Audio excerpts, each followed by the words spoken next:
Hey friends, welcome back.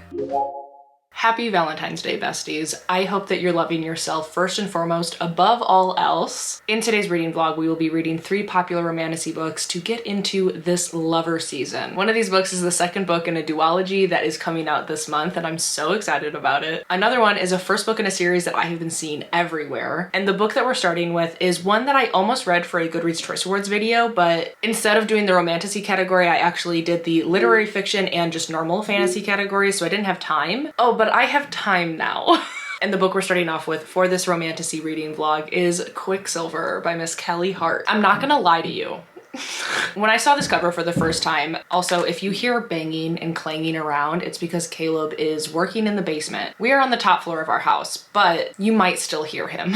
Anyways, when I first saw this cover, I'm not gonna lie to you, I immediately said no thank you. It doesn't look like a book that I personally would be drawn to. I don't mean it in a negative way, but take that however you want. I'm about 70 pages into Quicksilver already as of this morning, so that means it's already time for synopsis and a cute little update. This is an enemies to lovers romantasy. Our main character's name is Saris. She lives in the impoverished part of the city, so her and everyone in that section really has to barter and steal and lie in order just to get by and live. And one of her little like thief escapades in the very beginning of the book was very risky. She ended up sort of getting away with it, but then not really, obviously, because she comes face to face with death himself. She accidentally opens up the like door between realms, and that's where the Fae comes in. Yes, this is Fae. I'm actually really excited. Like now that I've started the book, I'm very excited. And I completely take back all of my like anxious negative thoughts about what this book is going to be, because I am already thinking about it when I'm not reading it. And I think this might be partly because the romantasy book that I just read before this one did not go well at all. So I was a little nervous, but now we're feeling good, feeling great. I think the writing is really strong. So far, I already love our characters and how Kelly Hart is building them and the world around them. I literally just met our love interest. His name is Kingfisher, which I think is a silly name. And I need you to understand for a second, in the synopsis, right? This is why I was a little bit nervous, okay? It says, death has a name. It's Kingfisher of the Azure Gate. His past is murky. His attitude stinks. And he's the only way Saris is going to make it home. So I think, per the synopsis, Saris gets transported into the world of the Fae or something. And now she wants to obviously go back because she still has a brother that is living in the part of the city that she comes from. And she needs to go back to him. He is her responsibility, which their relationship already, I love it. Very strong brother-sister connection that I feel in a very short amount of time. So it's going well, but do you see what I mean? Like his attitude stinks. Like I just thought it was so funny, a little bit silly, but I'm actually so excited. So we're gonna keep reading. It is almost 3 p.m. I made a London fog. This is the most Valentine's Day mug that I have. There's a heart on it. It is my favorite band. They have a lyric that says, a mug with neither your name or mine, and so that's what this is. It is a coffee mug with just the word name in it. I think it's adorable. I love it. But you know, we're getting into the spirit, so welcome to the vlog. I'm really excited. Let's go read. Okay, I have to be quick because apparently my camera's gonna die. But I've been sitting here reading and I have made it to page like 130. I think that's like 24%, okay? And I am so sad that it's already 4:30 in the evening because I really just wanna keep reading. I'm having such a good time. I am actually obsessed with how Kelly Hart is doing her world building. Since this is told in first person, our main character is showing up in this Fae world and she literally didn't even know that Fae existed. Like she thought they were folklore, just like something that parents used as a threat if their kid like was misbehaving or something. Because in the very, very long ago past, the Fae had teeth that would basically like drink the blood of humans, basically like vampires. I don't know what that connection really is or whatever, but whatever. Apparently they're not like that anymore. But we're learning the world as our main character is learning it. So being confused is not completely overwhelming, and I just actually adore how we're slowly starting to learn everything. And wow, plot twist of the century right now. Like I'm loving it. Am I gonna buy the physical book? Maybe. Damn it, it's actually gonna die. Okay, well, we're about to walk Avi. We're gonna cook dinner. I'll read more later tonight. I'll come back, but this is going really well.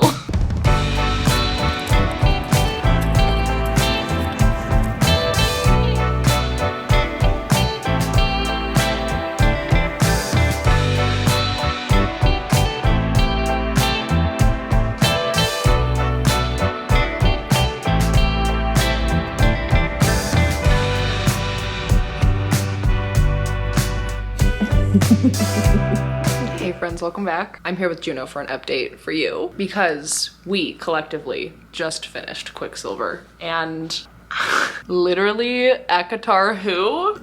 Guys, this is so good. This is objectively good. Like, I will hear nothing negative about it. Not a single thing. First of all, I worked all day yesterday. It was an awful day. Having an awful time. I decided to call off today. I was supposed to be working today. That was the best decision that I could have made because one, my cramps have been absolutely awful for the last like 36 hours and I just simply needed to rest. I needed to be horizontal today. So I spent the majority of my morning cuddling Avi, reading Quicksilver. I need you to understand that I went to Pango Books and bought my own copy because I simply must have it.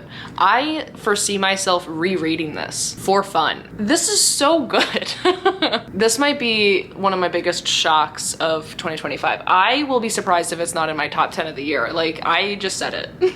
I love how Callie Hart built the story, built the world, and the characters. I said it earlier that I was really enjoying how we were learning information because our main character knew nothing about the world, nothing about what was going on, and obviously neither do we because we don't know anything in this world. So we're learning every single step of the way right there with her. And sure, I've read books that like that is also the case, but the way that it was done felt a little bit different. I don't know how to really tell you about that other than that this worked so well for me. I am so upset that I have to wait till October for the next book, but that's okay because maybe I'll reread it, who knows.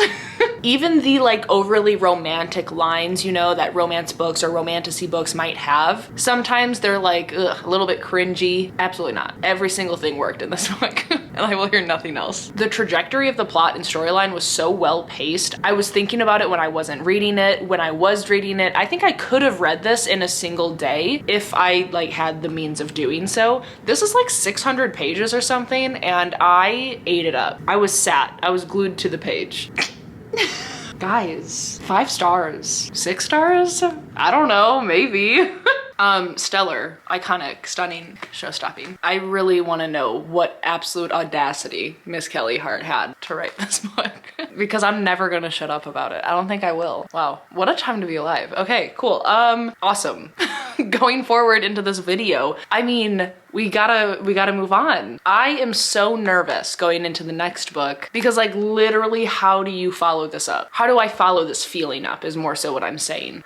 The next book on the docket is by an author that I also have not read from, but I've been seeing this book, this series I should say, around BookTube for a while, I wanna say. It is Pen Cole, Spark of the Everflame. I know nothing. I'm so concerned, I'm so nervous. I need a little bit of a synopsis. Okay, this one is 438 pages. Ooh, this is like sort of same vein. So Quicksilver was dealing with like gods that are sort of obviously all powerful and enacting their will upon, you know, wherever and whoever to fulfill the fates, you know what I'm saying? And the first line of this book also says, in a mortal world colonized by gods and ruled over by the Descended, their cruel offspring, Diem Bellator, yearns to escape the insular life of her poor village. Wow, this is like the same setup because Saris in Quicksilver grew up in the poor part of the village or city, whatever you want to say. Oh my god, her mother's sudden disappearance and the discovery of a dangerous secret about her past offered Diem an unexpected opportunity to enter the dark world of Descended royalty and to unlock the web of mysteries her mother left behind. Okay. With the dying king's handsome, mysterious heir watching her every move and a ruthless mortal alliance recruiting her to join the growing civil war, Diem will have to navigate the unwritten rules of love, power, and politics in order to save her family and all of mortal kind. Okay, no, that's a cool setup. I'm into it. That's good. Am I entering my romantasy era? Quite potentially. Okay, wait, I'm so excited. Let's just continue. I don't know if I had any other updates for you other than, I mean, nothing. It's 3:30. I'm finishing my dirty chai right now. Caleb's at work. He should be home soon though. And I guess that's it. I'm gonna go start Spark of the Everflame and I'll come back and let you know how it's going.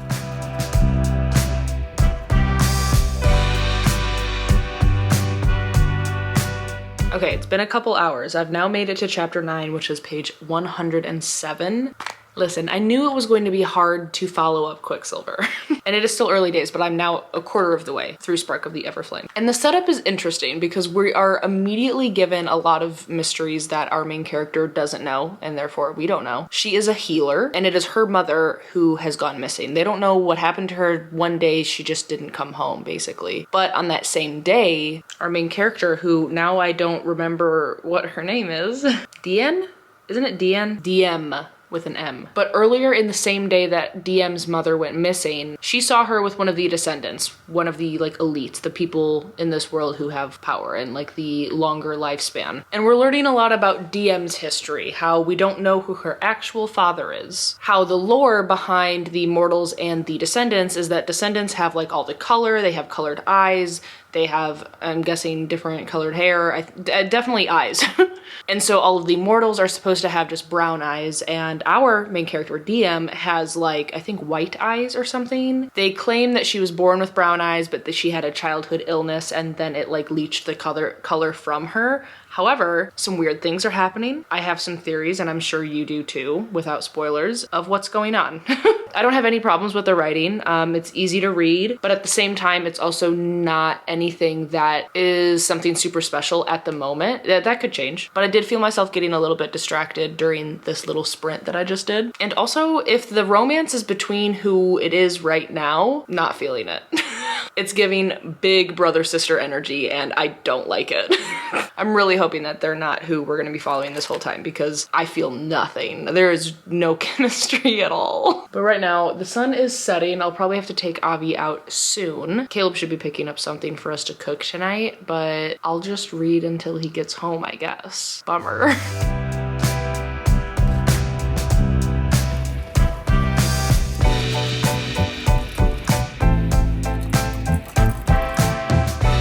Hello friends. I have less than an hour of Spark of the Everflame left. It's finally interesting. It has taken like 300 pages for me to like really care about what's going on. I feel like the setup was nothing super special. I hated the initial romance setup, and I understand now like what's going on, and I understand, you know, like where we're going moving forward in terms of the romance. And I'm so relieved. But also, man, it was a little bit painful. It was a little bit painful to read.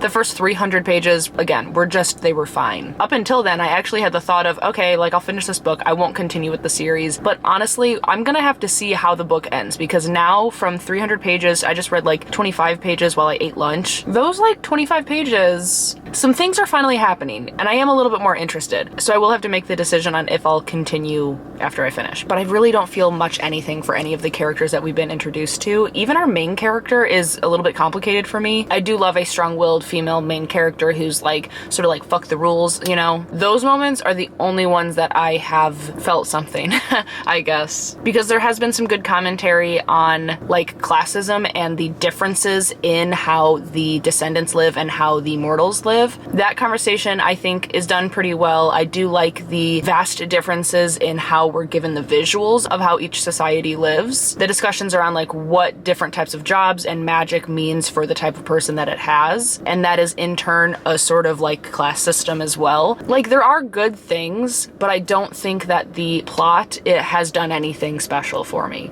But I'm going to finish it, and then we'll come back and give you a final update. But right now, Avi and I are in the car. We're gonna go finally pick up my friend's Kindle from Tomorrow Bookstore so that I could read the final book in this vlog, which I'm super excited about. And I'm really gonna try to not buy any books while I'm there.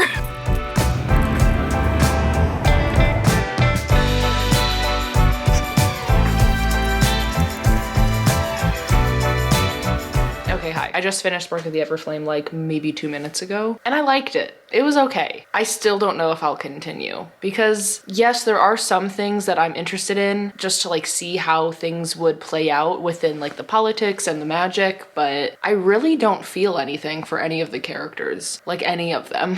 And I feel like that doesn't happen to me a lot. Like I am at my core like a character-driven person, and for whatever reason, I'm just not connecting with these ones. The writing was fine. Nothing bothered me, but nothing really stood stood out to me either. A couple things that I didn't really like about Spark of the Everflame, other than not connecting to any of the characters, I didn't feel, even when we got to the part where we were supposed to, like, I don't know, be all in for who the romance is really about, I wasn't there for it. I wasn't convinced. And I don't know. It feels like a very much like a 3-star book. I liked it. I would recommend it, but for whatever reason, I just didn't love it. I can see why people love it, I think.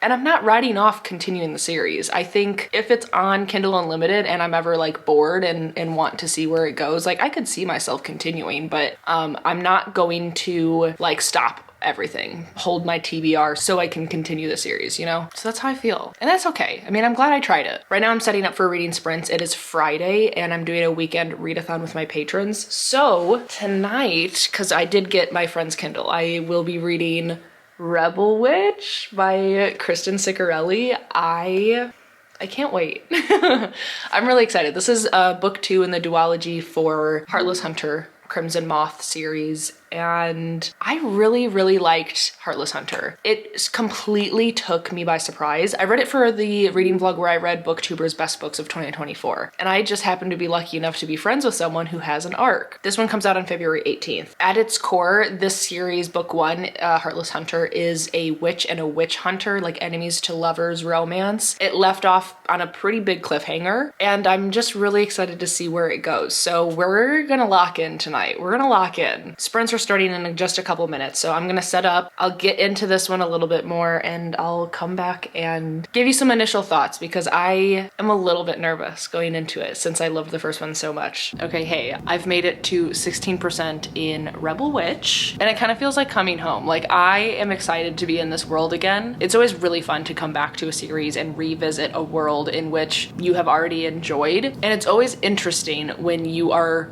coming back to said world and the writing immediately feels familiar, which is exactly what's happening with this book so far, and that is just exciting. Everything I say will be spoiler free. Don't worry, don't stress. I'm going to be as vague as possible, but still give you enough thoughts of, you know, what's going on to see if maybe this is a series that you want to continue and you want to pick up Rebel Witch, which so far I would say yes, because I do like where it picked up. There was only like a few months, I think, from where the first book left off to where this one picked up, which I do kind of prefer there being a smaller gap between books. I like the continuity, so that was a good surprise. I'm liking how complicated the romance is and the dramatic and vengeful trials that we've already had between them. It's also done a pretty good job at reminding me of a couple key things that happened at the end of the first book. And if I didn't have those pointers here, I probably would have forgotten. But I do think that reading Heartless Hunter recently did obviously help me out, but I am feeling pretty good about it and I'm excited to continue. And I also, this sprint is going to be over in like 4 minutes and I have to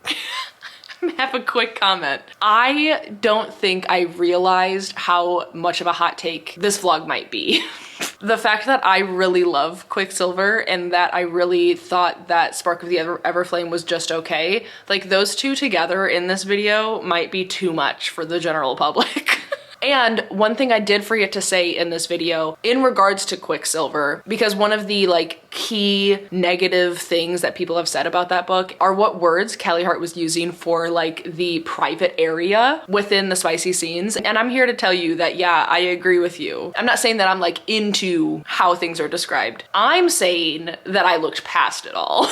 I'm saying that I disassociated and completely ignored when those things are being said. Sometimes I can't completely ignore it, and that's because something else is wrong with the story or the plot or the, I don't know, rest of the spicy scene. Like something else is bothering me, so that then when descriptors like those are used, it just adds to the detest of it all, you know? But I was loving every single other thing about the book so much that I was just like, yeah, folds, gross, like let's keep going. I realized that I didn't talk about like the spicy scenes earlier when reviewing that book, so I hope that, you know, you make it this far in the video to actually hear that portion of the review, but whatever. If not, I don't know, what am I gonna do? Nothing. But yeah, I need some people in the comments to back me up on my opinions because I am nothing if not a words of affirmation girly. I need positive reinforcement. I need to hear that I'm right because like, I'm right. That being said, Rebel Witch is going well, and I am excited to continue. Caleb and I just tried to order food from a restaurant that is notorious for canceling our order, especially on a weekend, and so far they haven't canceled me. So I think we might make it.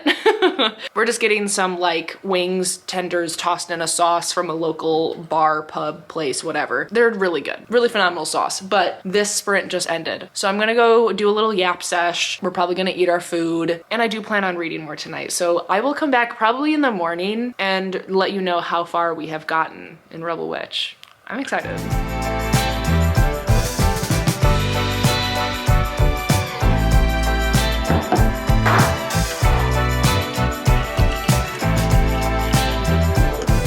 Hello, good morning. This is a jump scare. I don't wear my hair like this. Don't stress out. We're about to do a face mask. That's why my hair's like this. I got to 20% of Rebel Witch last night before I fell asleep with the Kindle in my lap. It's now noon, next day. I edited a little bit of tomorrow's video, and also Caleb and I worked out for like an hour and a half together. It's really nice to work out together sometimes because then we can like up our weights to a reasonable, but like it's good to have a partner there just in case we need help re-racking the barbell. So when we work out together, we kind of like go a little bit harder, and that's what we did today, and it was nice. But that being said, we're a little behind on the rest of the day. He just ran to drop something off somewhere, and now I'm showered. We're gonna make some lunch. I'm still kind of determining whether I want to finish editing or get some pages under my belt. I don't want to edit. I want to read is what I want to do. This is one of those masks that you're supposed to leave on until it turns clear. It is a peach and lily. I'll show you in a second, hold on. But I've been really wanting to try one of these, and I look terrifying, and that's great. I feel great about it. Okay, amazing. Can't really like have emotion while I have this on my face. So this is a peach and lily glass skin refining like collagen mask. It absorbs and turns clear when you are to like take it off your face, which again is a concept that I really want to see. Caleb is gonna walk in and be terrified of me. I can't wait. It illuminates, refines pores, firms, hydrates, and nourishes. Awesome, love that. These little flaps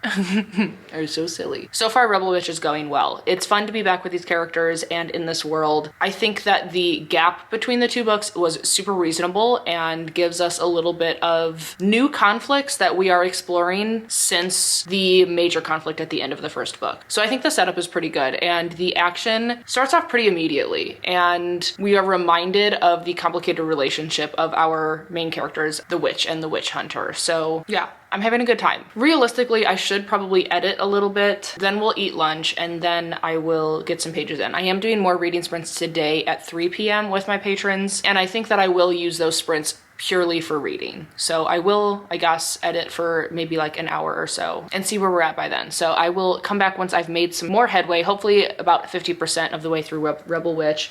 That probably won't be till later tonight, but I will show you what this mask looks like when it turns clear. I hope I have the patience to leave it on my face for that long. Okay, bye. I had to take the bottom half off because it was actually impossible to eat with this half of my face immobile, but it's like pretty clear now. I'm gonna take it off. Wow, the hydration. It actually does feel really, really nice. It is suddenly 11 p.m. Where did the day go? I've made it to 52% of Rebel Witch. I do definitely read slower when I don't have an audiobook, and I'm trying this year to be okay with that and just read sometimes without an audiobook, because I do love a tandem read. If you don't know what tandem read, it means literally just listening to an audiobook while you're physically reading the book as well. That is a really good way to help me focus on the book for a longer period of time, and it does help me with retention, and it also just helps me read faster and again focus. But for some books I don't want to do that. Like I read Martyr by Kaveh Akbar, just plain physical, and that was a really great experience.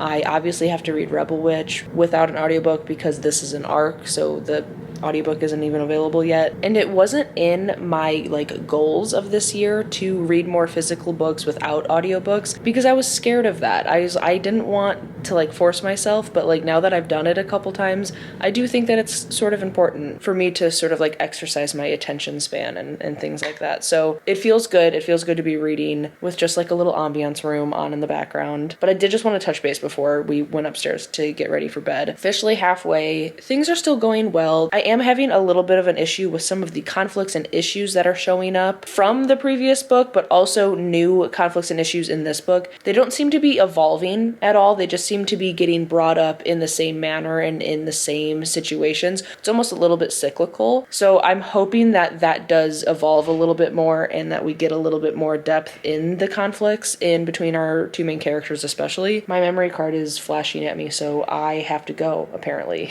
I will see you guys in the morning. Is it cold outside? I'll see you guys in the morning.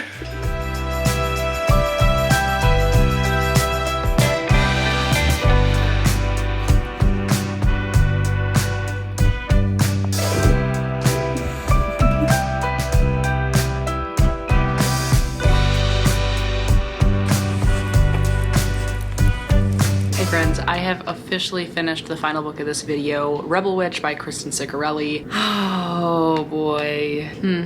It was really good. There are a couple things that I know I already mentioned about how some things like conflicts felt like they were being recycled a little bit, and that in addition to like the decisions that our two main characters are making throughout the story, just it felt like a little bit cyclical and it was a little bit frustrating. However, the last 25% of the book like really solidified this story for me. I enjoyed the entire book. I liked my reading experience the entire time, even though like I was frustrated sometimes. Like, yeah, sure, whatever, it was a little bit annoying, but at the same exact time I love these characters. I feel so strongly for both of them and the side characters that are involved. And remember, this is book 2 in a series, so I'm being vague on purpose. Even though there were things that were like slightly frustrating, I was there for them, especially in the last 25%. I was like gasping. I was holding my hand over my mouth because my jaw was open. I was pleasantly surprised by some of the plot twists. I like actually welled up in tears at a very specific scene. I actually stayed up late reading last night, which I typically don't do anymore. Like, it's actually hard for me to stay up past bedtime and read because I just get so sleepy.